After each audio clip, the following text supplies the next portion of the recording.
பரிசுத்த வேதாகமும் கழுகை குறித்து சொல்லும் போது என்ன சொல்லுது அப்படின்னு சொன்னா, வேகமாய் பறக்கிற அப்படின்னா மிகவும் உயரமான இடங்களிலே இந்த கழுகை குறித்த ஒரு சின்ன ஆராய்ச்சி பண்ணும்போது, இந்த கழுகு மட்டும் என்ன பண்ணுமாமா, எப்பொழுதுமே தனியாக பறக்கக்கூடிய ஒரு பறவை இனம் என்ன அப்படின்னா இந்த கழுகு மட்டும்தான்.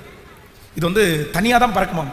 நம்ம பார்க்குற இந்த கிளிகள், நம்ம பார்க்குற காக்கா, நம்ம பார்க்குற சில பறவை இனங்கள் எல்லாம் பார்த்தீங்க அப்படின்னு சொன்னால் தனியாக பறக்காது. நம்ம வானத்திலேயே பார்த்துட்டு இருக்கும்போது கூட்டம் கூட்டமாக திரள் திரளாக நிறைய அப்படியே போகும், நமக்கே ஆச்சரியமாக இருக்கும். ஆனால் இந்த கழுகு மட்டும் ஒரு 50 பறக்குது 20 பறக்குது அப்படின்னு நம்ம சொல்லிட முடியாதாமா. தன்னுடைய வாழ்க்கையிலே தனியாக வேகமாய் பறக்கிற ஒரு ஜீவராசி என்ன அப்படின்னா இந்த கழுகு.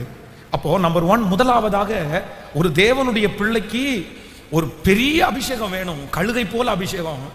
நம்முடைய சுற்றி யார் இருந்தாலும், நம்மோடு யார் வராவிட்டாலும் ஒரு அபிஷேகத்திற்காக நம்ம ஜெபிக்கணும். ஆண்டவரே, நான் தனியாக நின்று ஜெயிக்கக்கூடிய பலனை கர்த்தர் எனக்கு தருவீராக. நான் நம்புறேன், இந்த சத்தத்தை கேட்கிற ஒவ்வொரு ஆண்டவருடைய பிள்ளைகளே, நீங்கள் இன்றைக்கு உங்களுடைய பிரயாணத்திலே, உங்களுடைய ஓட்டத்திலே நீங்கள் ஒரு தனி நபராக நின்று கொண்டிருக்கலாம். நான் தனியாக நிற்கிறேன், என்னுடைய தகப்பனார், என்னுடைய தாயார், என்னுடைய உறவுகள், எனக்கு உதவி செய்கிறவர்கள் ஒருவருமே எனக்கு இல்லை. நான் ஒரு தனி ஆள். ஆனா ஆண்டவர் இன்னைக்கு வாக்கு கொடுக்கிறார், உங்கள்கிட்ட இருக்கிற பலன் என்ன பலன் அப்படின்னு சொன்னா, கழுகை போன்ற பலன் உங்களுக்குள்ளே இருக்கிறது. உங்களோடு யார் பிரயாணம் பண்ணி வராவிட்டாலும் இந்த மாதம் கர்த்தர் உங்களுக்கு வாக்கு கொடுக்கிறாரு. கழுகை போல பலசாலியா இருக்கிற நீங்கள் தனியாய் பறக்கிறது யாரும் இல்லை என்ற அர்த்தம் அல்ல. கர்த்தர் உங்களை தனியாகவே ஜெயிக்க பண்ண போகிறார், தனியாகவே வெற்றியாளர்களாய் மாற்ற போகிறார். இதுவரையிலும் இத்தனை நாட்களும் உங்களோடு இருந்தவர்கள் இன்றைக்கு உங்களை விட்டு கடந்து போய் இன்றைக்கு உங்களை தனியாக விட்டிருக்கலாம்.